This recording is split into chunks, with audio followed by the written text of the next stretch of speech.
Ganyan ang kaparusahan sa mga magtataksil sa akin. Kamatayan.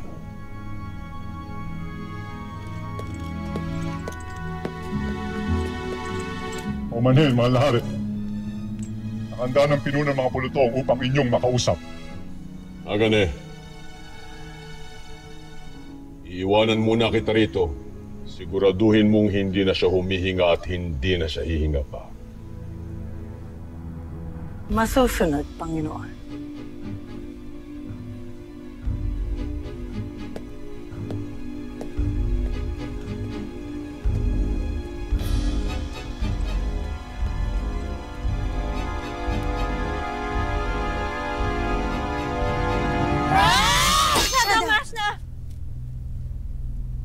Paubaya mo na sa akin si Gitano.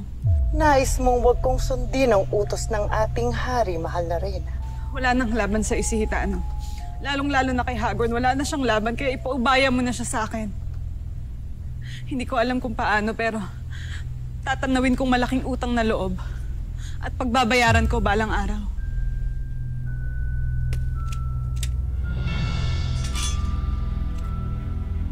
Pangahawakan ko yan, mahal na Reyna.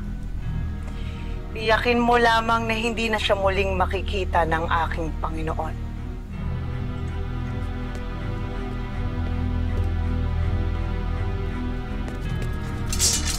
Gitano? Doon muna siguro kayo maglagi.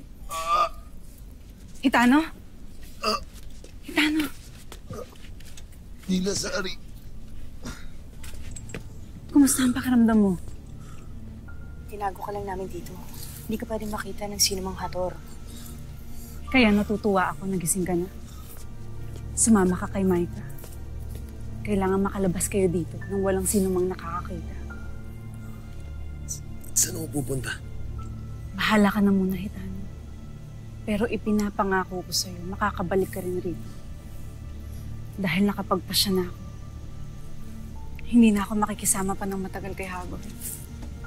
At gagawa ako ng paraan upang mapaslang siya at maagaw ang lahat ng kapangyarihan niya. Nang sa ganun, ay madali nating maparusahan ang aking asawa. Kailangan na natin umalis, Gitano. Halika na.